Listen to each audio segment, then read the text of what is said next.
जय हिंद दोस्तों। यूपीपीसीएस का एग्जाम और आरओ के एग्जाम के लिए बहुत ही महत्वपूर्ण पूर्वावलोकन सीरीज चल रही थी पॉलिटी की। उसमें राज्यपाल आज हमें कंप्लीट करना है और इसके आगे एक और टॉपिक है जो बहुत महत्वपूर्ण है, उसको कंप्लीट करना है। अगर आप नए हैं तो थोड़ा विजिट करिए। पूरी पूर्वावलोकन हिस्ट्री की कंप्लीट है, प्लेलिस्ट बनी है। यूपीएससी की प्रिपरेशन कर रहे हैं तो सीसेट की नई सीरीज चालू हुई है, आप उसका लाभ उठा सकते हैं। चलिए पहले क्वेश्चन पे चलते हैं बिना समय गवाए।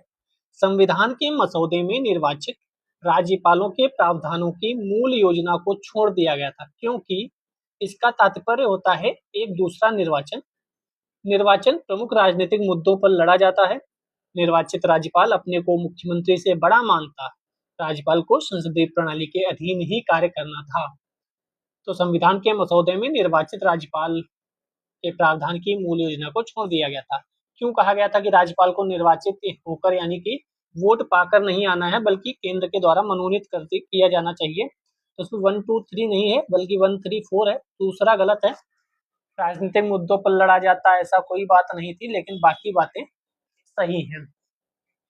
इस पर काफी बहस भी हुई थी कि राज्यपाल नियुक्त होना चाहिए या निर्वाचित होना चाहिए। तो नियुक्त केंद्र सरकार के द्वारा होगा कि निर्वाचित होगा। निर्वाचन में क्या था कि मुख्यमंत्री वैसे भी निर्वाचित होता है, वोट पाकर आता है, चुनाव होता है विधायकों का, वहां से आता है। तो राज्यपाल भी वैसे ही होता, तो फर्क ही क्या था। ठीक है, तो बस इतना याद रखना, कृष्णामाचारी, पीजी खेर, जीवी पंत जैसे नेता निर्वाचित राज्यपाल के पक्ष में थे, और अंबेडकर साहब, जवाहरलाल नेहरू जैसे नेता नामित राज्यपाल के पक्ष में थे। ठीक है, तो आपको पता है कि इसकी बात मानी जानी चाहिए। और क्यों मानी जानी चाहिए? क्योंकि निर्वाचित तो मुख्यमंत्री होता ही है, तो दो दो लोग निर्वाचित होंगे एक ही काम के लिए, तो फिर क्लेश होंगे, दोनों में समस्याएं उत्पन्न होंगी। दूसरा क्वेश्चन, राज्य सरकार का संवैधानिक प्रमुख कौन है? तो ये राज्यपाल होता है। जैसे राष्ट्रपति होता है केंद्र सरकार में, वैसे ही राज्यपाल होता है राज्य सरकार में। अनुच्छेद 155 के अनुसार राज्य के राज्यपाल को राष्ट्रपति अपने हस्ताक्षर और मुद्रा सहित अधिपत्र द्वारा नियुक्त करते हैं। अनुच्छेद 154 के अनुसार कार्यपालिका शक्ति राज्यपाल में निहित होती है। जैसे केंद्र की कार्यपालिका शक्ति राष्ट्रपति में निहित है, वैसे ही राज्य की कार्यपालिका शक्ति राज्यपाल में निहित होगी। फोर्थ नंबर, किसी राज्य का राज्यपाल नियुक्त किया जाता है, तो बहुत आसान है, राष्ट्रपति महोदय के द्वारा नियुक्त किया जाता है। 5 नंबर, किसी राज्य में राज्यपाल की नियुक्ति किस संविधान के अनुच्छेद के तहत की जाती है? तो 155 याद रखिएगा, 155 155 संविधान में राज्यपाल की नियुक्ति अनुच्छेद 155। भारत के एक राज्य के राज्यपाल से संबंधित निम्न कथनों पर ध्यान दीजिए। उसे जन्म से भारत का नागरिक होना चाहिए। क्या राष्ट्रपति महोदय को हम लोगों ने पढ़ा था, उपराष्ट्रपति महोदय को पढ़ा था, कहीं जन्म से लिखा था वहां पे क्या? उसकी आयु कम से कम 35 वर्ष होनी चाहिए। सर ये सर्किल क्यों करते हो? क्योंकि यहीं पर आपके फंसाने वाली चीजें होती हैं। वो 35 की जगह 30 करेगा, 40 करेगा, जन्म से की जगह जन्म से नहीं लिखेगा। तो जहां पे फंसाने वाला है उसको आप सर्किल करके रखिए, जिससे आपकी एग्जाम में नजर वहीं पर पड़े जहां पर क्वेश्चन को गलत किया जा सकता है। उसमें लोकसभा का सदस्य होने की योग्यता होनी चाहिए। वह एक से अधिक राज्यों का राज्यपाल हो सकता है। चौथा तो सही है, आपको पता है। ठीक है, दूसरा भी सही है, 35 वर्ष वाली आयु, चाहे राष्ट्रपति हो, उपराष्ट्रपति हो, या राज्यसभा का सांसद बनने की तो 30 वर्ष है। राष्ट्रपति, उपराष्ट्रपति और राज्यपाल 35 वर्ष दोनों में है। ठीक है, लोकसभा का सदस्य कोई ऐसी चीज नहीं है, जन्म से कहीं नहीं लिखा है, तो जन्म से वाला भी ध्यान रखिएगा, कहीं नहीं लिखा है, ना राष्ट्रपति के लिए, ना प्रधानमंत्री के लिए, और ना उपराष्ट्रपति के लिए। क्या क्या लिखा है अनुच्छेद 157 के अनुसार? तो अर्हताएं हैं सिर्फ भारत का नागरिक हो, एक 35 वर्ष की आयु पूरी कर चुका हो तो, ठीक, बाकी नहीं। पहले होता था एक राज्यपाल एक ही व्यक्ति, दो या दो से अधिक राज्यों का अब राज्यपाल नियुक्त किया जा सकता है, पहले नहीं था। ठीक है, अब एक ही व्यक्ति, आपने देखा होगा कई ऐसे राज्य हैं जहां का अतिरिक्त प्रभार भी दे दिया जाता है। वर्तमान के जो उपराष्ट्रपति महोदय बने हुए हैं सीपी राधाकृष्णन जी, वह महाराष्ट्र के साथ साथ अतिरिक्त प्रभार भी एक राज्य का उनके पास था। आप अगर करंट अफेयर्स में पढ़े होंगे तो आपको पता होना चाहिए, नहीं पता है तो आपने करंट अफेयर्स को ढंग से नहीं पढ़ा, क्योंकि क्वेश्चन वहां से बन सकता है। महाराष्ट्र से वह है राज्यपाल थे, वह तो सबको पता है, लेकिन उसके साथ साथ एक और राज्य के अतिरिक्त प्रभार की जिम्मेदारी उन्हें दी गई थी, वह कौन थे? जैसे अभी हाल फिलहाल में आनंदीबेन पटेल जो उत्तर प्रदेश की माननीय राज्यपाल महोदय हैं, उन्हें मध्य प्रदेश का भी प्रभार दिया गया था कुछ समय पहले। 7 नंबर, भारतीय संविधान में निम्नलिखित में से कौन सा एक अनुच्छेद भारत में राज्य के एक राज्यपाल के रूप में एक व्यक्ति की नियुक्ति के लिए योग्यता निर्धारित करता है? तो ये 157 में पहले लिखा था, अब कहा गया एक से अधिक का भी हो सकता है।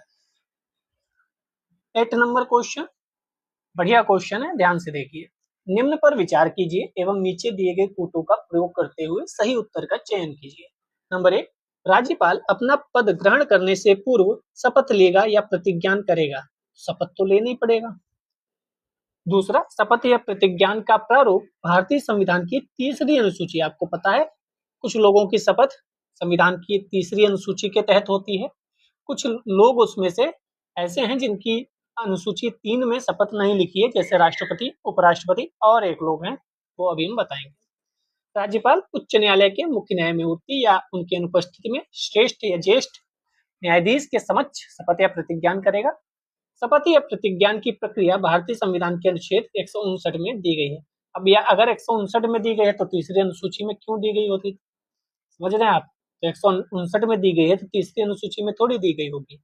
तो ये ध्यान रखिएगा, तीसरी अनुसूची में 3 लोग हैं, एक प्रेसिडेंट हैं, एक वाइस प्रेसिडेंट हैं, एक राज्यपाल साहब है। इन तीनों की जो शपथ है वह तीसरी अनुसूची में नहीं है। बाकी सबकी शपथ chief justice of India, CJI, अन्य न्यायाधीश, सांसद, विधायक, प्रधानमंत्री, सबकी शपथ तीसरी अनुसूची के तहत होती है। ठीक है, तो 1, 3, 4 यानी कि आंसर ये वाला सही हो जाएगा। ठीक है, राज्यपाल की शपथ अनुच्छेद 159 में है। ठीक है, बाकी तो आपको पता ही होगा। ये देख लेते हैं, कौन राज्यपाल को पद की शपथ, भाई शपथ कौन दिलाता है? तो उच्च न्यायालय का मुख्य न्यायाधीश। अगर मुख्य न्यायाधीश नहीं है तो वरिष्ठतम न्यायाधीश शपथ दिलाएगा। यही तो राष्ट्रपति महोदय के लिए होता है, सर्वोच्च न्यायालय का मुख्य न्यायाधीश या सर्वोच्च न्यायालय का वरिष्ठतम न्यायाधीश। किसी राज्य के गवर्नर के संबंध में निम्न कथनों पर विचार कीजिए। उसे राष्ट्रपति नियुक्त करता है, यस। राष्ट्रपति की इच्छा अनुसार यह पद पर रहते हैं। उनमें राज्य की कार्यपालिका शक्ति निहित होती है, वह 5 वर्ष के लिए पद पर बने रहते हैं। थोड़ा कंफ्यूजिंग क्वेश्चन अवश्य है, लेकिन चारों सही है। कंफ्यूजिंग क्या है, कहा कई बार लोग कहते हैं उनका 5 वर्ष का कार्यकाल है, लेकिन किस अनुच्छेद के तहत है आपको पता है क्या? दूसरी तरफ कहते हैं प्रसाद पर्यंत होते हैं राष्ट्रपति के, तो राष्ट्रपति के प्रसाद पर्यंत होते हैं, ये बात सही है इनडायरेक्टली, क्योंकि वह जब चाहे तब हटा सकता है, जब चाहे तो उसे एक जगह से दूसरी जगह भेज सकता है, तो प्रसाद पर्यंत भी कहा जाता है। जो हमने बताया 5 वर्ष के लिए पद पर रहते हैं, तो 4 कथन जो है 156 3 में लिखा हुआ है। 156, 155, 154 सब महत्वपूर्ण अनुच्छेद। किसी भारतीय राज्य के राज्यपाल से संबंधित निम्नलिखित कथनों में कौन सा सत्य नहीं है? नहीं है पे सर्किल अवश्य बनाइएगा। वह भारत के राष्ट्रपति द्वारा नियुक्त होता है, सही है। वह एक से अधिक राज्यों का राज्यपाल हो सकता है, सही है। वह 5 वर्ष तक पद पर रहता है, यह भी कहीं ना कहीं सही है। यदि संबंधित राज्य की व्यवस्थापिका उसे पद से हटाए जाने का प्रस्ताव स्वीकार करती है तो वह पदावधि के पूर्व भी पदमुक्त हो जाता है। तो राज्य की व्यवस्थापिका कुछ भी कर ले, राज्य की व्यवस्थापिका से मतलब ही नहीं है। राष्ट्रपति महोदय नियुक्त करते हैं, राष्ट्रपति महोदय हटाते हैं, तो राज्य की कहानी से कोई लेना देना नहीं। ठीक है, लिखा है देखो, राष्ट्रपति के प्रसाद पर्यंत अपना पद धारण करता है। चलिए, बढ़िया क्वेश्चन है। 12 नंबर, संविधान के अनुच्छेद 156 में उपबंध है कि राज्यपाल अपने पद ग्रहण की तारीख से 5 वर्ष की अवधि तक पद धारण करेगा। इससे निम्नलिखित में से कौन सा निष्कर्ष निकाला जा सकता है? किसी राज्यपाल को उसकी पदावधि पूरी होने से पूर्व पद से हटाया नहीं जा सकता। ऐसा है, कोई राज्यपाल 5 वर्ष की अवधि के बाद अपने पद पर बना नहीं रह सकता है। तो दोनों ही नहीं सही है। क्यों नहीं सही है? क्योंकि 5 वर्ष एक कार्यकाल बता दिया गया, जैसे राष्ट्रपति महोदय का भी कार्यकाल है, लेकिन ऐसी भी परिस्थिति आ सकती है जब उनके पद को बढ़ाया जा सकता है। ऐसी भी परिस्थिति आ जा सकती है तब जब उनके ऊपर महाभियोग लगाकर उन्हें हटाया जा सकता है। तो 5 वर्ष का कार्यकाल का मतलब ये नहीं होता है कि 5 वर्ष से पहले ना हटाया जा सकता ना उसको बढ़ाया जा सकता, ऐसा कुछ नहीं है। ठीक है, राष्ट्रपति पहले भी हटा सकते हैं और कोई अगर समस्या हो जाए तब, जब तक उत्तराधिकारी उनका यानी दूसरा राज्यपाल पद ग्रहण ना कर ले तब तक वह राज्यपाल रहेंगे। ठीक है। 13, अब जैसे महाराष्ट्र के राज्यपाल जो थे सीपी राधाकृष्णन व उपराष्ट्रपति महोदय का पदभार ग्रहण कर लिए हैं, तो महाराष्ट्र में राज्यपाल खाली है, वहाँ कोई राज्यपाल इस समय नहीं है, तो किसी व्यक्ति को अतिरिक्त प्रभार दे दिया गया होगा, वह उस व्यवस्था को देखेगा या फिर नियुक्ति तुरंत प्रभाव से हो गई होगी। ठीक है, राज्यपाल किसके प्रति उत्तरदायी होता है? प्रधानमंत्री, राष्ट्रपति, विधानसभा, मुख्यमंत्री। क्वेश्चन आसान, राष्ट्रपति के प्रसाद पर्यंत होता है। ये ध्यान रखिएगा, अनुच्छेद वगैरह, अनुच्छेद बहुत इंपॉर्टेंट होते हैं। 14 नंबर, राष्ट्रपति निम्नलिखित में से कौन भारत के राष्ट्रपति की इच्छा तक ही पद पर बना रह सकता है? तो राज्यपाल है जो इच्छा तक ही बना रह सकता है। ये हम लोग देख ही चुके हैं क्वेश्चन, छोड़ो आगे बढ़ते हैं। 16 नंबर, जम्मू एवं कश्मीर के राज्यपाल की नियुक्ति कौन करता है? 2002 का क्वेश्चन है। कहीं का भी राज्यपाल हो, राष्ट्रपति ही नियुक्ति करेगा, इसमें कोई दो राय थोड़ी है। 17 नंबर, जम्मू और कश्मीर राज्य के कार्यकारी अध्यक्ष का पद नाम सन 1965 में सदर ए रियासत से राज्यपाल में बदल दिया गया।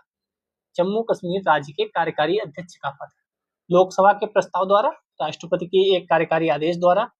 तो ये जम्मू कश्मीर राज्य के संविधान में 6ठे संशोधन द्वारा हुआ था, अब कोई इसका औचित्य नहीं है। भारत में संघ राज्यों का प्रशासन होता है राष्ट्रपति द्वारा, उपराज्यपाल द्वारा, प्रशासक द्वारा या गृह मंत्री द्वारा। तो संघ राज्यों का प्रशासन तो राष्ट्रपति द्वारा होता है।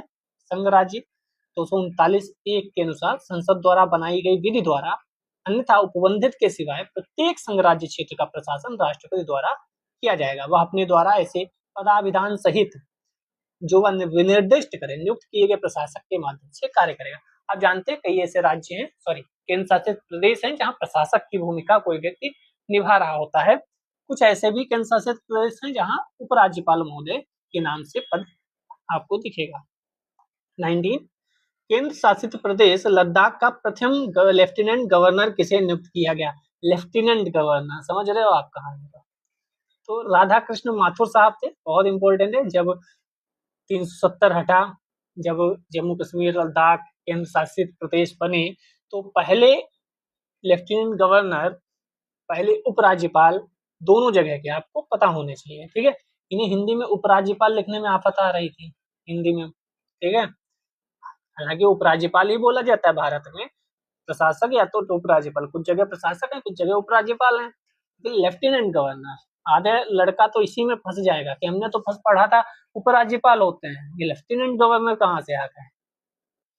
ठीक है, याद रखिएगा। पहले कौन थे? माथुर साहब, राधा कृष्ण माथुर। राज्यपाल के वेतन और भत्ते दिए जाते हैं कंसोलिडेटेड फंड ऑफ स्टेट से, कंसोलिडेटेड फंड ऑफ इंडिया से, या फंड ऑफ स्टेट से। तो स्टेट से दिए जाते हैं राज्यपाल के वेतन भत्ते। ठीक है, संचित निधि पर भारित होता है, इस पे मतदान नहीं हो सकता। 22 नंबर, निम्नलिखित में से कौन सी किसी राज्य के राज्यपाल को दी गई विवेकाधीन शक्ति है? बहुत इंपॉर्टेंट क्वेश्चन, और राज्यपाल से क्वेश्चन आएगा, आप जानते हैं। राष्ट्रपति, उपराष्ट्रपति और उपराष्ट्रपति और राज्यपाल दोनों महत्वपूर्ण हो गए, क्योंकि राज्यपाल महोदय उपराष्ट्रपति बनाए गए हैं, तो दोनों पद बहुत महत्वपूर्ण हो गए हैं। एक ना एक से क्वेश्चन 100% आने वाला है। करंट से आएगा तो वह तो अलग ही है, हो सकता है करंट और स्टैटिक को मिला के स्टेटमेंट में क्वेश्चन पूछा जाए। भारत के राष्ट्रपति को राष्ट्रपति शासन अधिरोपित करने के लिए रिपोर्ट भेजना, मंत्रियों की नियुक्ति करना क्या विवेकाधीन शक्ति है? राज्य विधानमंडल द्वारा पारित कतिपय विधेयकों को भारत के राष्ट्रपति के विचार के लिए आरक्षित करना, राज्य सरकार के कार्य संचालन के लिए नियम बनाना। तो उसकी विवेकाधीन शक्तियों में 1 आएगा और 3 आएगा, यानी वह मंत्रियों की नियुक्ति उन्हीं को करेगा जिन्हें मुख्यमंत्री बोलेगा। मुख्यमंत्री कहेगा इन लोगों को मंत्रियों के रूप में नियुक्ति दे दो, वह साइन कर देंगे। ठीक है, राज्य सरकार के कार्य संचालन के नियम ये नहीं बनाएंगे। आंसर 1 और 3 आंसर सही होगा। अनुच्छेद 356 आपने पढ़ा होगा, पॉज करके पढ़ सकते हैं। 164 अनुच्छेद 200, ठीक है, और अनुच्छेद 166 पॉज करके पढ़ सकते हैं। आपने पढ़ा ही होगा पहले से, अगर नहीं पढ़ा है तो समय बर्बाद नहीं करेंगे सब लोगों का। आपको अगर नहीं पता आप जाकर पॉज करके पढ़ सकते हैं। 23 राज्य का राज्यपाल मंत्रिपरिषद के परामर्श से स्वतंत्र कार्य कर सकता है। यहाँ भी विवेकाधीन शक्तियां ही पूछी गई हैं इनडायरेक्टली रूप से, ठीक है। तो मंत्रिपरिषद के परामर्श से स्वतंत्र होकर या अपने विवेकाधीन होकर बातें की है। विधानसभा में सरकार को अपना बहुमत सिद्ध करने को कहने के लिए स्वतंत्र है। मुख्यमंत्री को बर्खास्त करने के लिए, भारत के राष्ट्रपति के विचारार्थ किसी विधेयक को आरक्षित करने के लिए, तो ये तो अभी देख कर आए। विधायिका द्वारा पारित किसी विधेयक को पुनर्विचार हेतु वापस करने के लिए, उच्च न्यायालय का परामर्श मांगने के लिए। कौन सी उसकी विवेकाधीन शक्ति हो सकता है, शक्तियां सभी हो, कार्य सभी हो, लेकिन विवेकाधीन कौन से हैं?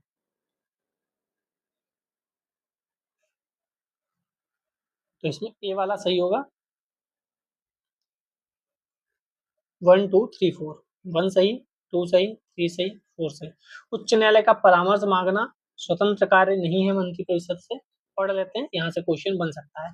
राज्य का राज्यपाल विवेकानुसार कार्य कर सकता है। कब कब? पहला, विधानसभा में सरकार को अपना बहुमत सिद्ध करने को कहने के लिए कि आप अपना बहुमत सिद्ध करिए, क्योंकि कई बार होता है ना, कम लोग होने के बावजूद मुख्यमंत्री पद के लिए मुख्य आ जाते हैं लोग और कहते हैं हमें मुख्यमंत्री बना दो, हमारे पास संख्या है, और वह सोचते हैं जब मैं मुख्यमंत्री बन जाऊं तो 2-4 लोग कम हैं तो उनको कहीं ना कहीं से एडजस्ट कर लूंगा, तभी बहुमत सिद्ध करने को कह सकता है। अल्पमत में है अगर, तो मुख्यमंत्री को बर्खास्त कर सकता है। हालांकि यहाँ पे ये नहीं लिखा था अल्पमत में, तभी मैंने उसे सर्किल बनाया था। आप लोगों को लगा होगा सर्किल क्यों बना रहे, हर चीज का कारण होता है इस चैनल पर, ठीक है। तो मुख्यमंत्री को बर्खास्त करने के लिए, अब यहाँ पे दो चीजें हैं, क्या कभी भी बर्खास्त कर सकता है, दूसरा अल्पमत में।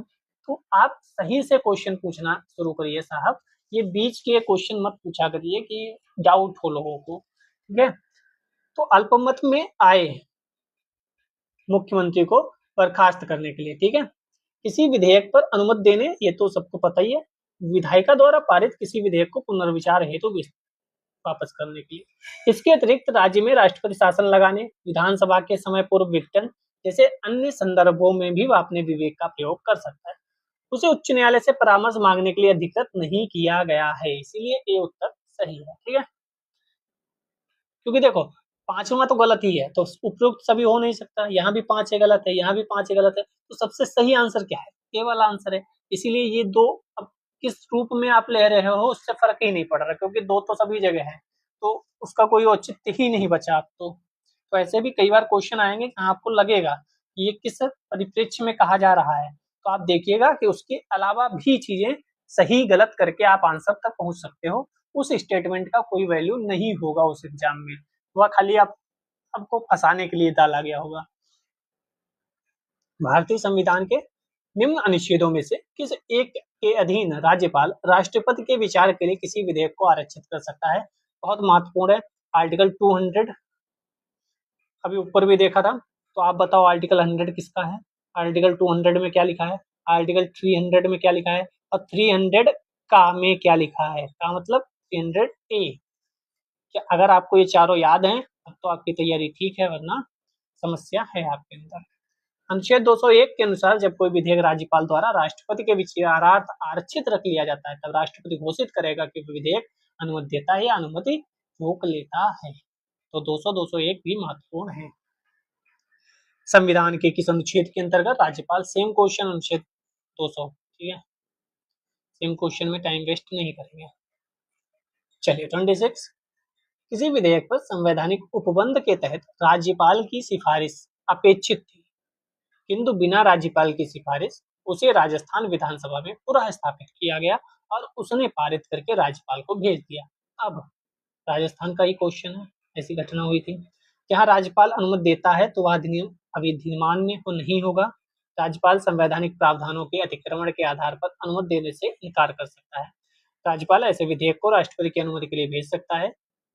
यदि राज्यपाल या राष्ट्रपति अनुमति दे तो न्यायालय संवैधानिक उपबंधों के आधार पर उसे असंवैधानिक घोषित कर सकता है। तो ये है, जहाँ राज्यपाल अनुमति देता है तो वह अधिनियम अविधिमान्य नहीं होगा, ठीक है। ऐसे भी क्वेश्चन कभी कभी करंट अफेयर्स वाले पूछे जाते हैं। भारतीय संविधान कि निम्नलिखित में से कौन सा अनुच्छेद राज्यपाल को अध्यादेश जारी करने की शक्ति प्रदान करता है? यह भी बहुत महत्वपूर्ण है। राष्ट्रपति किस अनुच्छेद के तहत अध्यादेश जारी करता है? कमेंट में बताइएगा। इनका है 213। क्या इन्हीं डिजिट्स को इधर उधर करके लिख सकते हैं आप राष्ट्रपति की अध्यादेश जारी करने की शक्ति? उनकी है 123 और इनकी है 213। याद ऐसे करिए, 123 राष्ट्रपति के अध्यादेश जारी करने की और 213 राज्यपाल की। ठीक है, राज्यपाल भी अध्यादेश जारी कर सकता है। 28 श्री राज्य के राज्यपाल संविधान के निम्नलिखित में से, सिंपल है अध्यादेश, अभी तो अध्यादेश पढ़ के आए थे, कितना है 213, यहाँ 123 भी दिया है फंसाने के लिए, ध्यान रखने का, 123 नहीं है 213 है। राज्यपाल द्वारा जारी, फिर वही ऑर्डिनेंस अनुमोदन राज्य की विधायिका द्वारा होना चाहिए। ठीक है, जो अध्यादेश, यूपी वाले महानुभाव, आपको हिंदी लिखने में क्या समस्या आ रही है?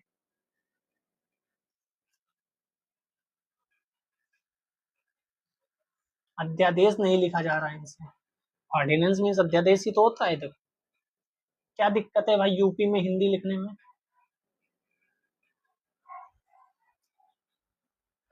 जिसने ऑर्डिनेंस नहीं पढ़ा होगा, हिंदी की किताबें पढ़ी होगी, वो बेचारा कहेगा ये तो मैंने पढ़ा ही नहीं जीवन में, ये क्या है, छोड़ के आ जाएगा। अब हिंदी, यूपी में तो हिंदी लिखो कम से कम। 30 नंबर क्वेश्चन, भारतीय संविधान के किस अनुच्छेद के तहत राज्यपाल को विधानमंडल में फिर वही अध्यादेश प्रख्यापित कर सकता है? तो 213। ठीक है। 31, निम्न में से किसकी नियुक्ति राज्य का राज्यपाल नहीं करता है? बढ़िया क्वेश्चन है। राज्यपाल मुख्यमंत्री की नियुक्ति करता है, यस। सदस्य राज्य लोक सेवा आयोग, उच्च न्यायालय के न्यायाधीश और महाधिवक्ता। तो उच्च न्यायालय के न्यायाधीश जो है उनकी नियुक्ति राज्यपाल नहीं करता है, बल्कि प्रेसिडेंट महोदय करते हैं। ठीक है, बाकी सबकी राज्यपाल करता है। 33 क्वेश्चन नंबर, राज्यपालों के संदर्भ में निम्न में से कौन सा कथन सत्य नहीं है? सर्किल अवश्य करिए नहीं पे। वह राज्य की विधायिका का अंग होता है, अवश्य होता है। वह मृत्युदंड को क्षमा कर सकता है, बस यही तो नहीं कर सकता। राष्ट्रपति ही है जो मृत्युदंड को क्षमा कर सकता है, राज्यपाल मृत्युदंड को क्षमा नहीं कर सकता। वह राज्य के उच्च न्यायालयों के न्यायाधीश की नियुक्ति नहीं करता है, बिल्कुल नहीं करता है, राष्ट्रपति महोदय करते हैं। आपातकालीन शक्तियां नहीं है, बिल्कुल नहीं है राष्ट्रपति महोदय के पास। आर्टिकल 168, आर्टिकल 217, आर्टिकल 161, आर्टिकल 72, चारों आपको याद होने चाहिए। नहीं याद है पॉज करो, पढ़ लो, रिवीजन हो जाएगा। ठीक है, चलिए 35, निम्नलिखित कथनों पर विचार कीजिए। किसी राज्य के राज्यपाल के विरुद्ध उसकी पदावधि के दौरान किसी न्यायालय में कोई दंडिक कार्रवाई संस्थित नहीं की जाएगी। IAS 2018 क्वेश्चन पूछा जा सकता है ये। किसी राज्य के राज्यपाल की उपलब्धियां और भत्ते उसकी पदावधि के दौरान कम नहीं करे जाएंगे। तो दूसरा तो बिल्कुल सही है, पहला भी बिल्कुल सही है, कोई भी दंडिक कार्रवाई नहीं की जाएगी। लेकिन इसके बारे में पढ़ लो, क्वेश्चन आ सकता है। पहला कथन 1 अनुच्छेद 361 के संदर्भ में तथा कथन 2 158 के संदर्भ में है। 361 में क्या लिखा है? राष्ट्रपति या राज्यपाल के विरुद्ध उसकी पदावधि के दौरान किसी न्यायालय में किसी भी प्रकार की दंडिक कार्रवाई संस्थित नहीं की जाएगी या चालू नहीं रखी जाएगी। भारतीय संविधान का 158 राज्यपाल के पद के लिए शर्तें विशेष संबंधित है। राज्यपाल की उपलब्धियां और भत्ते उसकी पदावधि के दौरान कम नहीं किए जाएंगे। 36, कौन सा कथन सत्य नहीं है? राष्ट्रपति या राज्यपाल को शासकीय कार्यों के लिए विधिक कार्रवाई से उन्मुक्ति है। कोई न्यायालय राज्यपाल को किसी कर्तव्य पालन के लिए विवश नहीं कर सकता। एक राज्यपाल को व्यक्तिगत कार्यों हेतु सिविल कार्रवाई लाने के लिए 2 मास की लिखित सूचना अवश्य देनी होगी। मंत्रियों द्वारा राष्ट्रपति या राज्यपाल को दिए गए सलाह को जांचने के लिए न्यायालय अधिकृत नहीं है। अधिकृत नहीं है बोला ना मैंने, हाँ, तो अधिकृत नहीं है। यहाँ क्या लिखा है? अधिकृत है। इसका मतलब ये वाला स्टेटमेंट गलत है और गलत ही पूछा गया है, इसलिए यही आंसर सही होगा, आंसर डी। ध्यान रखिएगा, मंत्रियों द्वारा राष्ट्रपति या राज्यपाल को दिए गए सलाह को जांचने के लिए न्यायालय अधिकृत नहीं है। ठीक है, स्टेटमेंट ये चारों बहुत महत्वपूर्ण है, तो ये तो सही है तीनों, इसको भी याद कर लीजिए। चौथा अधिकृत नहीं है, ये वाला सही होगा। ठीक है, यहाँ तो लिखा भी होगा, जांच नहीं की जाएगी। 37, भारत के संविधान में निम्न में से किसके विरुद्ध अभियोग चलाने का प्रावधान नहीं है। हालांकि महाभियोग सिर्फ और सिर्फ राष्ट्रपति के विरुद्ध चलाया जाता है, लेकिन यहाँ पर कुछ जगह ऐसा भी है जहाँ राष्ट्रपति, मुख्य न्यायाधीश, उपराष्ट्रपति सबके लिए महाभियोग या अभियोग का बात लिख दी जाती है, लेकिन कहा यही गया है कि महाभियोग सिर्फ राष्ट्रपति के अगेंस्ट ही चल सकता है। ठीक है, ये बड़ा कंफ्यूजिंग वाले क्वेश्चन होते हैं। हालांकि सर्वसम्मति से यही है कि ज्यादातर लोगों का मानना है कि राष्ट्रपति के खिलाफ ही महाभियोग लाया जा सकता है, बाकी सबके खिलाफ महाभियोग नहीं लाया जाता। यूपी का ही क्वेश्चन है। भारत में किसी राज्य की राज्यपाल बनने वाली पहली महिला, बहुत इंपॉर्टेंट है, सरोजनी नायडू, यूपी 1947 से 1949। तो पहली मुख्यमंत्री भी बता दूं, पहली मुख्यमंत्री महिला, सर्वप्रथम महिला राज्यपाल तो सरोजनी नायडू। सेम क्वेश्चन, आगे बढ़ते हैं। प्रतिवर्ष 13 फरवरी को महिला दिवस मनाया जाता है, किसकी स्मृति में मनाया जाता है। तो सरोजनी नायडू की स्मृति में मनाया जाता है। बहुत इंपॉर्टेंट क्वेश्चन है, जितने स्टार लगाओ लगा लो, क्योंकि आपको भी पता नहीं होगा शायद। कि राष्ट्रीय महिला दिवस 13 फरवरी को सरोजनी नायडू की स्मृति में मनाया जाता है, क्योंकि उनका जन्म 13 फरवरी 1879 को हुआ था। वह पहली महिला राज्यपाल है भारत की। 41, पश्चिम बंगाल की प्रथम महिला राज्यपाल कौन थी। तो ये पद्मजा नायडू। आप पद्मजा नायडू के नाम से करंट अफेयर में चल रहे एक बहुत ही इंपॉर्टेंट पॉइंट्स को याद करिए। पद्मजा नायडू के नाम से पश्चिम बंगाल में कुछ चीजें चल रही हैं, दार्जिलिंग में शायद है पद्मजा नायडू के नाम से। ठीक है,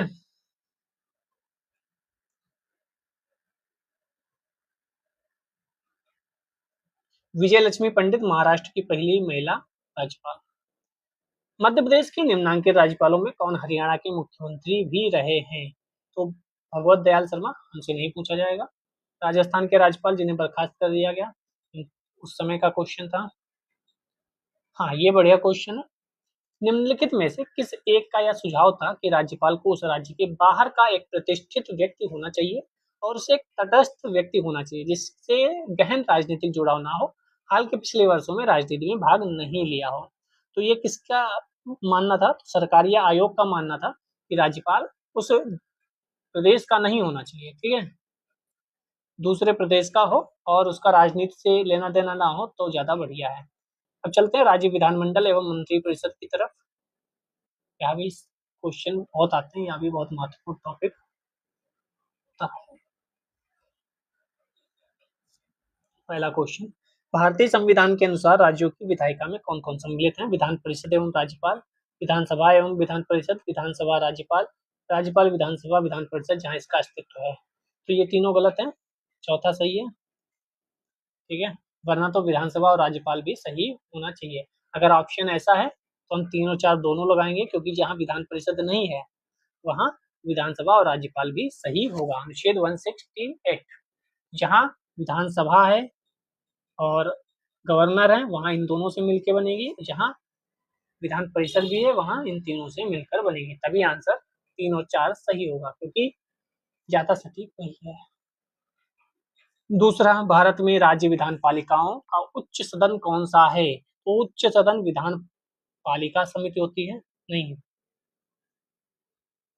विधान पालिका परिषद होती है। समिति कहाँ से आ गई, समिति तो हमने, समिति थोड़ी होगी विधान पालिका परिषद, विधान परिषद कहते हैं जैसे।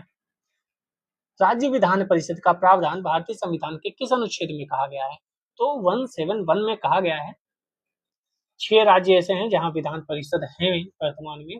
कौन कौन से हैं। एक तो यूपी, यूपी के पास वाला बिहार ले लो, फिर इधर महाराष्ट्र ले लो, महाराष्ट्र के पास वाला कर्नाटक ले लो, कर्नाटक के पास वाला तेलंगाना ले लो, तेलंगाना के पास वाला आंध्र प्रदेश ले लो। तो ये 4 इधर के, महाराष्ट्र, कर्नाटक, तेलंगाना, आंध्र प्रदेश, ये 2 यहाँ के, तो हो गए पूरे 6। ठीक है, चलिए 5 नंबर क्वेश्चन, निम्नलिखित में से किस विधायी सदन को समाप्त किया जा सकता है? तो लोकसभा को समाप्त किया जा सकता है, विधानसभा को समाप्त किया जा सकता है, तो विधानसभा होगा क्योंकि विधायी सदन बोला है, उल्टा बोल दिया मैंने। इसने समाप्त का बोला है, विधान परिषद को समाप्त किया जा सकता है का मतलब क्या है? बिल्कुल खत्म कर दिया जा सकता है, उसका अस्तित्व तो समाप्त किया जा सकता है, ऐसी बात हो रही है। तो आपने देखा कई ऐसे राज्य हैं जो विधान परिषद बनाना चाह रहे हैं, कई ऐसे हैं जो विधान परिषद है तो समाप्त भी कर सकते हैं, ठीक है। तो विधान परिषद को समाप्त किया जा सकता है, समाप्त मतलब बिल्कुल हटा दिया जा सकता है, वो वाला क्वेश्चन पूछा गया है। 6 भारत के किसी राज्य में विधान परिषद का सृजन अथवा उसकी समाप्ति की जा सकती है, तो संसद द्वारा की जा सकती है। हालांकि इसका आंसर और सटीक क्या होगा? राज्यपाल की संस्तुति संकल्प पारित कर संसद द्वारा। हाँ, सी वाला ज्यादा सही आंसर होगा, ठीक है, सी वाला ज्यादा सही आंसर होगा, क्योंकि राज्य विधानसभा के संबंधित संकल्प पारित करने पर संसद के द्वारा बनेगी और हटेगी, ठीक है। विधान परिषद का सृजन करने का प्रस्ताव करने की इजाजत मिलती है किसके तहत? 169। भारतीय संविधान के निम्नलिखित अनुच्छेदों में से किस एक के अंतर्गत विधान परिषद की स्थापना या समाप्ति की व्यवस्था की गई है? तो अभी पढ़कर आए थे 169। 9 नंबर, फिर वही सेम क्वेश्चन 169 का आंसर, ये बढ़िया क्वेश्चन है, ये बढ़िया कहाँ है? ये भी वही क्वेश्चन है, घुमा के पूछा गया। देखो, राज्य विधान परिषद के उत्साधन के लिए राज्य विधानसभा द्वारा संविधान के 169 के अंतर्गत स्वीकृत संकल्प के बारे में सही कथन बताओ। राज्यपाल बाध्यता आरोपित करता है, केंद्र सरकार पर कोई बाध्यता आरोपित नहीं करता, राज्यपाल पर कोई बाध्यता आरोपित नहीं करता, केंद्र सरकार पर बाध्यता आरोपित करता है कि वह संसद में विधि निर्माण हेतु कार्रवाई करें। बी वाला सही है, केंद्र सरकार पर कोई बाध्यता आरोपित नहीं करता कि वह संसद में विधि निर्माण हेतु कार्रवाई करें, ठीक है। राजस्थान बढ़िया क्वेश्चन पूछता है, राजस्थान वाले क्वेश्चन बढ़िया होते हैं घुमा फिरा के। उत्तर प्रदेश की विधान परिषद में राज्यपाल द्वारा कितने सदस्य मनोनीत किए जाते हैं?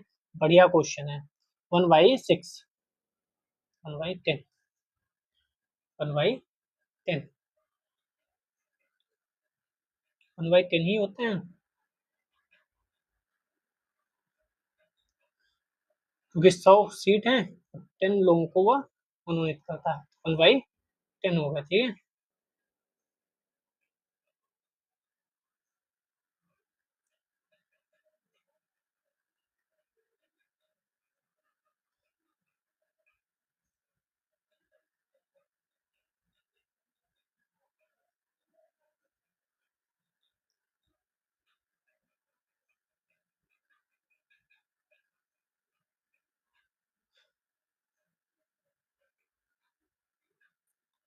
विधान परिषद में मनोनीत सदस्यों की संख्या है, मनोनीत संख्या उपरोक्त में से कोई नहीं, ठीक है,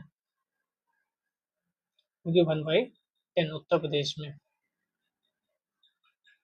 14 नंबर क्वेश्चन, राज्य विधान परिषद के विषय में सही क्या है?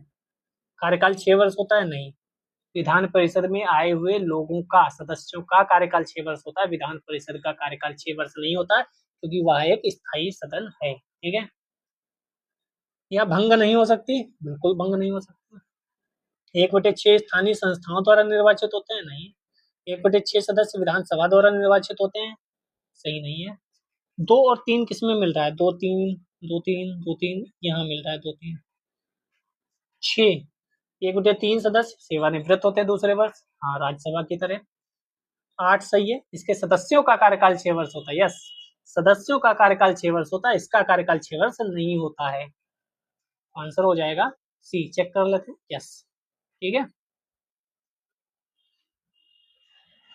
15 नंबर क्वेश्चन, निम्नलिखित में से किसे भंग नहीं किया जा सकता पर समाप्त किया जा सकता है? तो विधान परिषद को भंग नहीं किया जा सकता, समाप्त किया जा सकता है, किसके द्वारा? संसद के द्वारा। 16 नंबर, भारत के निम्नलिखित राज्यों में से किसमें अब तक विधान परिषद नहीं है? यद्यपि संविधान अधिनियम 1956 में इसके लिए उपबंध था, तो वह तमिलनाडु नहीं, मध्य प्रदेश था, ठीक है। मध्य प्रदेश में व्यवस्था की गई थी, किंतु इसके लिए कोई तारीख नियत न किए जाने का कारण अस्तित्व में नहीं लाया गया। तमिलनाडु का भी पढ़ लीजिएगा, वहां भी आ ही जाएगा आगे। निम्नलिखित में से किस राज्य में विधायिका का दूसरा सदन नहीं है? तमिलनाडु में नहीं है, बाकी सब जगह तो है, तमिलनाडु में नहीं है। हाँ, यहाँ लिखा है देखो, तमिलनाडु विधान परिषद अधिनियम 2010 के तहत संसद द्वारा तमिलनाडु में विधान परिषद की व्यवस्था की गई है, परंतु इसके प्रभावी होने की तिथि को अधिसूचित नहीं किया गया। यही मैं बोल रहा था। 18 नंबर, निम्न में से किस राज्य में विधान परिषद नहीं है? तो बिहार में है, राजस्थान में नहीं है। 19 नंबर, किस राज्य में द्विसदनात्मक व्यवस्था नहीं है? तो एमपी में नहीं है, मध्य प्रदेश में नहीं है। फिर 20 में कहाँ विधान परिषद नहीं है? केरल में भी नहीं है, हिमाचल में भी नहीं है, दिल्ली में भी नहीं है, बिहार में तो है। केरल, हिमाचल, दिल्ली, कहाँ विधान परिषद है? अच्छा, कहाँ विधान परिषद है? तो केवल बिहार में है, केवल बिहार में। केवल 4 सही है, केवल 4 सही है, केवल बिहार में है। ठीक है। 21, वर्ष 1956 में कितने पुनर्गठित राज्यों में द्विसदनीय विधायिका थी? तो उस समय कितने में थी? कोई आवश्यकता नहीं है, हालांकि चाहो तो पढ़ लो। 14 में से 7 में द्विसदनीय व्यवस्था थी, और यहाँ 7 कहीं आंसर है? नहीं है, तो स्टार बना हुआ है, इसलिए 7 याद कर लो। उत्तर प्रदेश में तब भी थी, अब भी है। बिहार तब भी थी, अब भी है। बॉम्बे, महाराष्ट्र तब भी थी, अब भी है। मैसूर, कर्नाटक तब भी थी, अब भी है। तो ये 4 तो हैं जो तब भी थी, अब भी है द्विसदनात्मक व्यवस्था। बाकी कौन कौन सा है? एक तमिलनाडु, और एक पंजाब, और एक पश्चिम बंगाल। तो उत्तर, दक्षिण, पूर्व, पश्चिम थोड़ा लगाओ। तमिलनाडु दक्षिण का, पंजाब पश्चिम का, और पश्चिम बंगाल पूर्व का। ये तीनों उठा लो, बाकी 4 वो जो वर्तमान में हैं। ठीक है। कर्नाटक यानी मैसूर, उत्तर प्रदेश, बिहार, बॉम्बे यानी महाराष्ट्र। तेलंगाना तब बना नहीं था, और आंध्र प्रदेश में नहीं थी, ये ध्यान रखो। ठीक है। 22, भारतीय संविधान के अनुच्छेद 170 के अनुसार किस राज्य की विधानसभा के सदस्यों की न्यूनतम और अधिकतम संख्या क्रमशः हो सकती है? तो अधिकतम 500 हो सकती है, ठीक है, और मिनिमम 60 हो सकते हैं। 2017 आरओ ने पूछा था। हालांकि कुछ अपवाद है, सिक्किम, गोवा, मिजोरम आपने पढ़ा होगा, पुडुचेरी। ठीक है, ये सब तो आपने पढ़ी होंगी चीजें। 24, भारत के संविधान में उपबंध है, प्रत्येक राज्य की विधानसभा 450 से अनधिक सदस्यों से मिलकर बनेगी। 450 से अनधिक। उत्तर प्रदेश में कितने हैं? राज्य में प्रादेशिक निर्वाचन क्षेत्रों से प्रत्यक्ष निर्वाचन द्वारा चुने जाएंगे। कोई व्यक्ति किसी राज्य की विधानसभा के किसी स्थान को भरने के लिए चुने जाने के लिए आरक्षित नहीं होगा यदि उसका आयु 25 वर्ष से कम है। केवल 2 सही है अलग अलग, क्योंकि 450 यानी यूपी में कितने हैं? 500 होना चाहिए।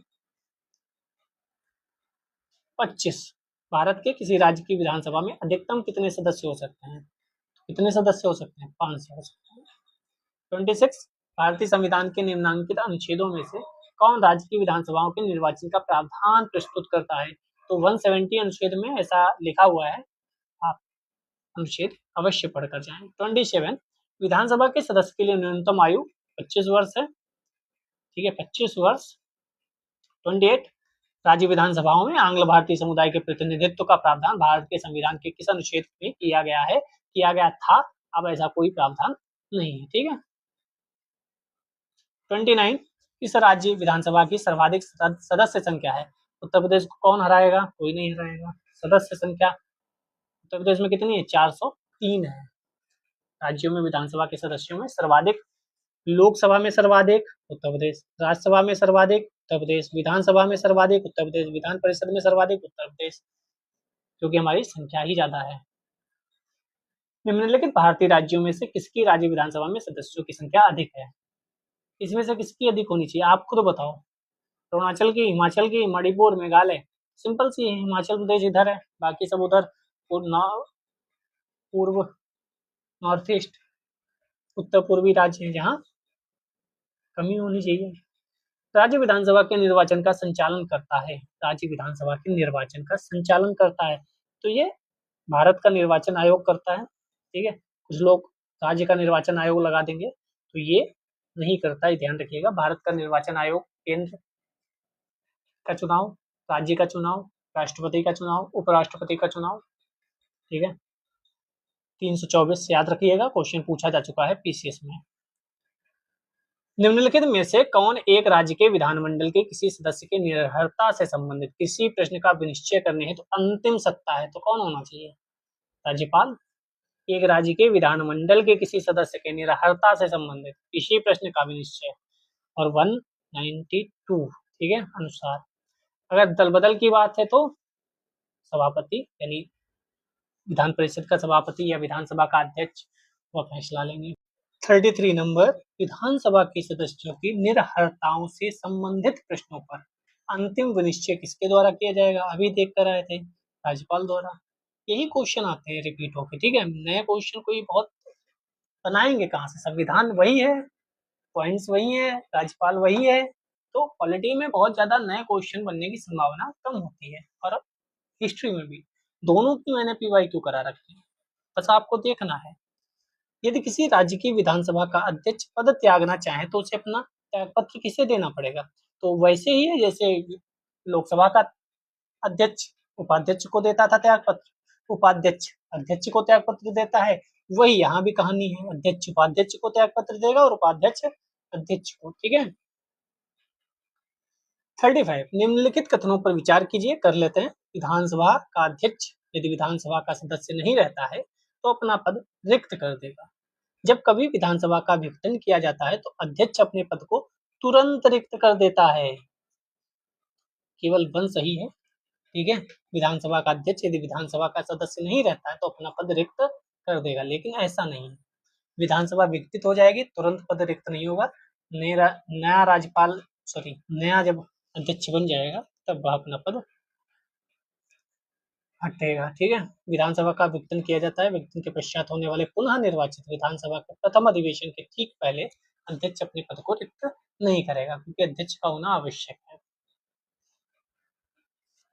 विधानसभा के विघटन के बाद भी अध्यक्ष पद पर बना रहता है जब तक वह चाहता है, ऐसा नए अध्यक्ष के चुने जाने तक।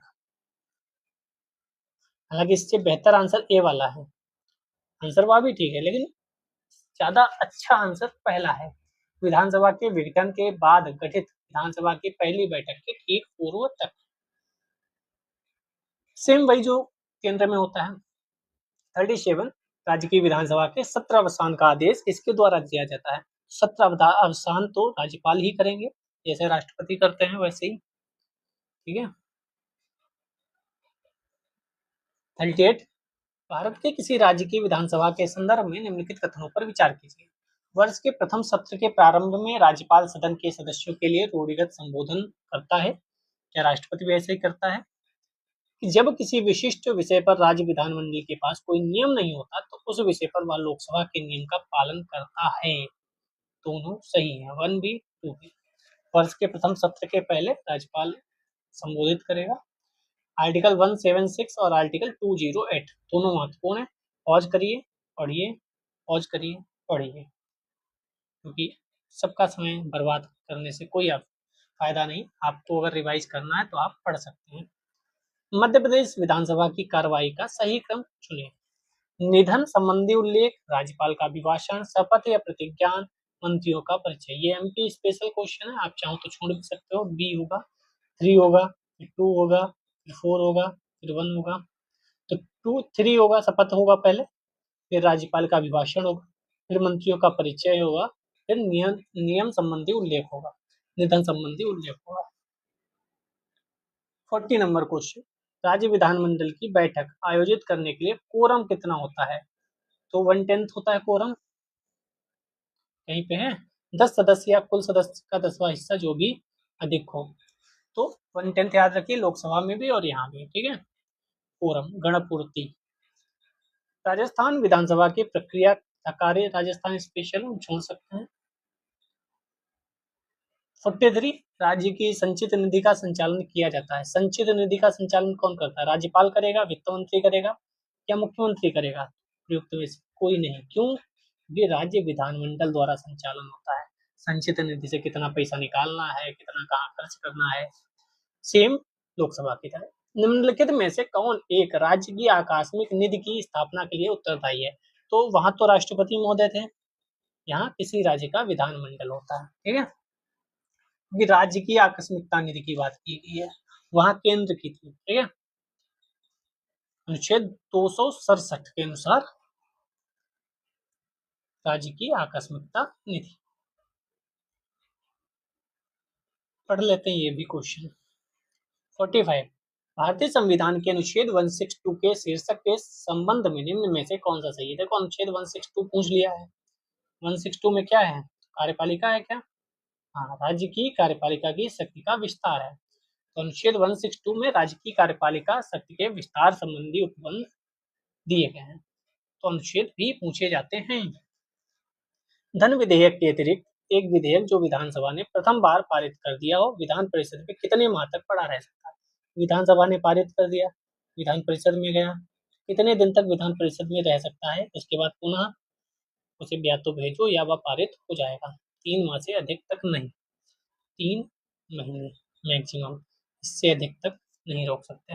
बढ़िया क्वेश्चन है, पढ़ लो, इम्पोर्टेंट है। संविधान के अनुच्छेद 197 के तहत धन विधेयकों से भिन्न विधेयकों के बारे में विधान परिषद की शक्तियों पर निर्बंधन का प्रावधान करता है। धन विधेयक के अतिरिक्त एक विधेयक जिसे विधानसभा ने प्रथम बार पारित कर दिया हो, विधान परिषद ने समक्ष विधेयक रखे जाने की तारीख से 3 माह से अधिक तक नहीं रोका जा सकता है। या तो पारित करो या पारित हो जाएगा। विधान परिषद किसी साधारण विधेयक तो अभी देख कर आए किस अवधि तक रोक सकती है, तो यहाँ कैसा विधेयक है? साधारण विधेयक। साधारण विधेयक को 4 माह तक। यहाँ कैसा विधेयक था? धन विधेयक के अतिरिक्त एक विधेयक जो प्रथम बार पारित हो, प्रथम बार, और वहां पे प्रथम शब्द का उपयोग नहीं किया गया है। ठीक है, अब बताते हैं मेन कहानी। तो पहली बार में 3 महीने, फिर 1 महीने, और आओ पढ़ते हैं। संविधान के अनुच्छेद 197 के तहत धन विधेयक से भिन्न विधेयक को विधान परिषद में प्रथम बार 3 माह तक तथा विधानसभा द्वारा पुनः पारित किए जाने पर 1 माह तक, यानी टोटल मिला के 4 माह तक रोक सकती है। विधेयकों को विधान परिषदों को 14 दिन के भीतर लौटाना होता है। धन विधेयक अगर है तो 14 दिन। फिर से कंफ्यूजन हटा के सुन लो। मान लो कोई साधारण विधेयक है, या पहले धन विधेयक की बात कर लें। अगर कोई धन विधेयक है तो सिर्फ 14 दिन विधान परिषद उसको रख सकती है, बाहर उसे लौटाना ही पड़ेगा। धन विधेयक के अतिरिक्त कोई विधेयक तो पहली बार विधानसभा ने पारित किया, वह जाएगा विधान परिषद में, 3 माह तक रख सकते हैं।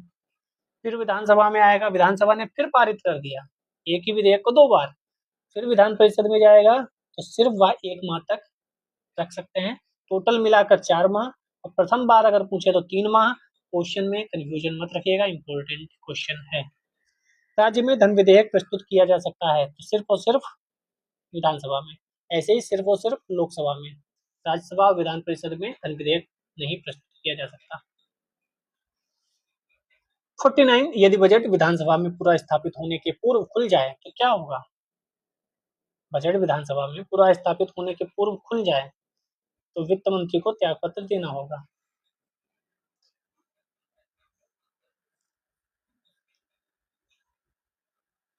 मतलब वही है, गोपनीयता का उल्लंघन हो गया, बाहर आते हैं अभी पहले ही। राज्य विधानसभा में कोई भी धन विधेयक पूरा स्थापित नहीं किया जा सकता। संसद की संस्तुति के राज्य के राज्यपाल की बात होती है। राज्यपाल और राष्ट्रपति से पूछकर ही उनकी पुनः पहले ही परमिशन उनकी ली जाती है। भारत के संविधान के किस अनुच्छेद के अनुसार राज्य के राज्यपाल द्वारा मुख्यमंत्री की नियुक्ति की जाती है? तो 164 कहीं लिखा होगा, यस। तो राज्यपाल मुख्यमंत्री को 164 के तहत नियुक्त करते हैं। फिर मुख्यमंत्री के सलाह पर अन्य मंत्रियों की नियुक्ति होती है। जिनको मुख्यमंत्री कहता है उनको मंत्री नियुक्त कर दिया जाता है। किसी राज्य के मुख्यमंत्री से संबंधित निम्नलिखित कथनों में से कौन सा सही नहीं है? मुख्यमंत्री राज्यपाल द्वारा नियुक्त किए जाते हैं, सही है। सामान्यतः मुख्यमंत्री मंत्रिपरिषद की बैठकों की अध्यक्षता करते हैं, सही है। राज्यपाल मुख्यमंत्री की सलाह पर अपने समस्त कृत्यों का प्रयोग करता है। मंत्रियों की नियुक्ति राज्यपाल मुख्यमंत्री की सलाह पर करते हैं। कौन सा सही नहीं है? सी वाला। समस्त कृत्यों का प्रयोग करते हैं राज्यपाल मुख्यमंत्री की सलाह पर, समस्त। तो अभी विवेकाधिकार शक्तियां जो पढ़ के आए थे, विवेकाधिकार कार्य पढ़ के आए थे, वो क्या थे? कुछ ऐसी हैं जिन पे विवेकानुसार काम कर सकता है, समस्त नहीं। ठीक है, ध्यान रखिएगा इस बात को। 53, मुख्यमंत्री सहित मंत्रिपरिषद में मंत्रियों की न्यूनतम संख्या कितनी हो सकती है? तो वह हो सकती है 12, या तो 15%, या 12। ठीक है, 15% से अधिक नहीं होना चाहिए। 54, मुख्यमंत्री से संबंधित कथनों में कौन सा सही नहीं है? वह साधारणतः राज्यपाल द्वारा चयनित होता है, वह राज्यपाल द्वारा औपचारिक नियुक्ति पाता है, वह विधानसभा में बहुमत दल के सदस्यों द्वारा चुना जाता है, उसका पद पर बना रहना बहुत से कारकों पर निर्भर करता है। कौन सा सही नहीं है? पहले ही सही नहीं है, चयनित नहीं होता है, चयन करके नहीं बनता है कि एक को चयन कर दिया, बल्कि नियुक्ति होती है। ठीक है, और विधायक दल का नेता भी होता है, उसका पद पर बना रहना बहुत से कारकों पर भी निर्भर भी करता है। बिना विधानसभा का सदस्य निर्वाचित हुए कोई मंत्री कितने समय तक रह सकता है पद पर? तो लोकसभा में भी पढ़कर आए थे, यहाँ भी पढ़कर आए थे। अभी आपको उठाकर मंत्री बनाया जा सकता है, आप 6 महीना तक मंत्री रह सकते हैं, उसके बाद आप कहीं से चुनाव जीतो या ना जीतो। किसी बड़े नेता के साथ जान पहचान है तो उससे कह दो ऐसा है, हमें मंत्री बना दो 6 महीने तक के लिए, नाम के आगे मंत्री तब भी लग जाएगा। सही है ना? खैर, 56, भारत के संविधान के अनुसार कोई भी ऐसा व्यक्ति जो मतदान के लिए योग्य है किसी राज्य में 6 माह के लिए मंत्री बनाया जा सकता है, तब भी जबकि वह उस राज्य के विधानमंडल का सदस्य नहीं है। मतदान के लिए योग्य है अगर, तो वह मंत्री बन सकता है। दूसरा, लोक प्रतिनिधित्व अधिनियम 1951 के अनुसार कोई भी ऐसा व्यक्ति जो दांडिक अपराध के अंतर्गत दोषी पाया गया है और जिसे 5 वर्ष के लिए कारावास का दंड दिया गया है, चुनाव लड़ने के लिए स्थायी तौर पर निरहित हो जाता है, भले ही वह कारावास से मुक्त हो गया हो, ना तो एक ना तो दो।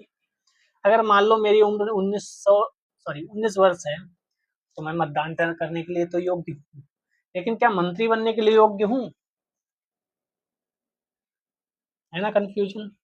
चलिए निराकरण करते हैं इन सब चीजों का। अनुच्छेद 164 के अंतर्गत कोई व्यक्ति राज्य विधानमंडल के सदस्य न होने पर भी 6 माह की अवधि के लिए मंत्री बनाया जा सकता है। ठीक है। अनुच्छेद 173, कोई भी व्यक्ति किसी राज्य में विधानमंडल में किसी स्थान भरने की चुने जाने के लिए अर्हित होगा।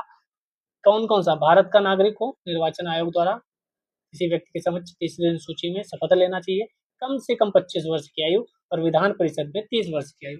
जब भी मतदान करने की उम्र तो 18 वर्ष ही होती है, तो ऐसा नहीं है कि जो मतदान कर सकता है वह मंत्री बन सकता है, क्योंकि मंत्री बनने के लिए आपको विधानमंडल या विधानसभा या विधान परिषद का सदस्य होना चाहिए। वहां की सीमा 25 और 30 वर्ष है। 19 वर्ष का व्यक्ति मतदान तो कर सकता है, मंत्री नहीं बन सकता। समझ गए होंगे आप? यस। 57, कुछ क्वेश्चन और। राज्य सरकार के मंत्रियों के वेतन भत्तों का निर्धारण किया जाता है विधानमंडल के द्वारा, राज्य विधानसभा के द्वारा, क्योंकि यहाँ विधानमंडल मतलब विधानसभा यहाँ दिया तो है नहीं। 58, निम्न में से मुख्यमंत्री के संवैधानिक कर्तव्यों का दिए गए कोड की सहायता से चयन कीजिए। मुख्यमंत्री के संवैधानिक कर्तव्य कौन कौन से हैं? मुख्यमंत्री राज्य के कार्यों के प्रशासन संबंधी विनिश्चय राज्यपाल को संसूचित करता है। मुख्यमंत्री विधान विषयक प्रस्तावनाओं के बारे में राज्यपाल को संसूचित करता है। मुख्यमंत्री राष्ट्रीय विकास परिषद की बैठकों में भाग लेता है। मुख्यमंत्री किसी विषय को जिस पर किसी मंत्री ने विनिश्चय कर लिया है किंतु मंत्री परिषद ने विचार नहीं किया है, राज्यपाल द्वारा अपेक्षा किए जाने पर परिषद के समक्ष रख पाता है। 1, 2, 4 तो सही है, 3 सही नहीं है। मुख्यमंत्री राष्ट्रीय विकास परिषद की बैठकों में भाग लेता है, क्यों नहीं सही है? मुख्यमंत्री का राष्ट्रीय विकास परिषद की बैठक में भाग लेना संवैधानिक कर्तव्य नहीं है, बल्कि प्रशासनिक कर्तव्य। क्वेश्चन में पूछा गया था संवैधानिक कर्तव्य, इसीलिए मैं कहता हूँ राजस्थान के क्वेश्चन बढ़िया बनते हैं थोड़े से। आदमी को लगेगा कि विधान राष्ट्रीय विकास परिषद की बैठकों में भाग तो लेता ही है, तो हाँ लेता है, लेकिन वो प्रशासनिक कार्य है उसका, ना कि संवैधानिक कर्तव्य। संविधान का कौन सा अनुच्छेद मुख्यमंत्री के दायित्व को परिभाषित करता है? तो 167, यानी कि मुख्यमंत्री के दायित्व को परिभाषित किया गया है। बहुत बार पूछा जाता है कि क्या परिभाषित है क्या नहीं, मैं हर बार बताता हूँ धन विधेयक परिभाषित है। 60, जम्मू कश्मीर के मुख्यमंत्री की कार्य अवधि होती है, तो सबकी 5 वर्ष, तो उनकी क्या अलग है? जम्मू कश्मीर भी भारत का अब वैसा ही राज्य जैसे अन्य राज्य हैं। भारत के किस राज्य में सर्वप्रथम महिला मुख्यमंत्री हुई? तो उत्तर प्रदेश, अभी देख कर आए थे। क्या नाम था? अभी मैंने पूछा भी था, सुचेता कृपलानी। और प्रथम महिला राज्यपाल 1963 में उत्तर प्रदेश राज्य की चौथी मुख्यमंत्री बनी थी और पहली महिला मुख्यमंत्री। 62, भारत की पहली महिला मुख्यमंत्री कौन बनी थी? तो अभी देखकर है सुचेता कृपलानी। सरोजनी नायडू पहली गवर्नर, उत्तर प्रदेश की महिला, भारत की भी प्रथम महिला गवर्नर। किसी राज्य में मुख्य सचिव को उस राज्य के राज्यपाल द्वारा नियुक्त किया जाता है। राज्य में मुख्य सचिव का नियत कार्यकाल होता है, तो राज्यपाल के द्वारा या मुख्यमंत्री के द्वारा, कौन सा सही है? तो राज्यपाल के द्वारा। ये नियत कार्यकाल सही नहीं है। राज्य के मुख्य सचिव की नियुक्ति उस राज्य के राज्यपाल द्वारा की जाती है। उसकी नियुक्ति प्रशासनिक पदों पर कार्य विशद अनुभव, प्रशासनिक प्रतिष्ठा, कार्यकाल निश्चित नहीं है। 64 बस अंतिम स्लाइड। राज्य सचिवालय के प्रशासन में मंत्रिमंडल को जाने वाली सभी नस्तियां किसके माध्यम से भेजी जाती हैं? तो ये मुख्य सचिव के माध्यम से भेजी जाती हैं। कुछ क्वेश्चन और बस। 65 मैंने पूरी वीडियो में नहीं बोला लाइक कमेंट शेयर करने को, क्योंकि आप समझदार हैं, आप जानते हैं कि लाइक कमेंट करना अनिवार्य होता है, ठीक है, मोटिवेशन वहीं से मिलता है। 1992 में अयोध्या घटना के पश्चात कुछ प्रदेशों में विधानसभाएं भंग कर दी गई थी। नीचे लिखे प्रदेशों में किसकी विधानसभा भंग नहीं की गई थी? किसकी नहीं की गई होगी? बिहार की नहीं की गई थी। भाजपा शासित जो प्रदेश थे, उत्तर प्रदेश, मध्य प्रदेश, हिमाचल, राजस्थान राज्यों की विधानसभाएं भंग कर दी गई थी, ठीक है। शेयर भी कर दिया करिए, क्योंकि शेयर तो नहीं करते हैं, लाइक कमेंट तो आप कर देते हैं, कमेंट भी नहीं करते, लाइक करते हैं। निम्न राज्यों में से किस एक ने मुसलमानों के लिए नौकरी तथा शिक्षा में प्रवेश हेतु आरक्षण प्रस्तावित किया है? कौन सा होगा? आंध्र प्रदेश। 2004 का क्वेश्चन है, अभी कोई जरूरत नहीं है। 67 भारत में कौन एकमात्र राज्य है जहां सामान्य सिविल कोड आने वाला है? क्वेश्चन आएगा कौन सा ऐसा राज्य है जो आजादी के बाद सिविल कोड लागू करने वाला पहला राज्य बन गया? तो यहाँ तो गोवा सही है, लेकिन उसमें आंसर होना चाहिए आपका उत्तराखंड। क्वेश्चन सामान्य सिविल कोड पे अवश्य आएगा, ध्यान रखिएगा। कल हम पढ़ेंगे आगे की कहानी। जय हिंद, जय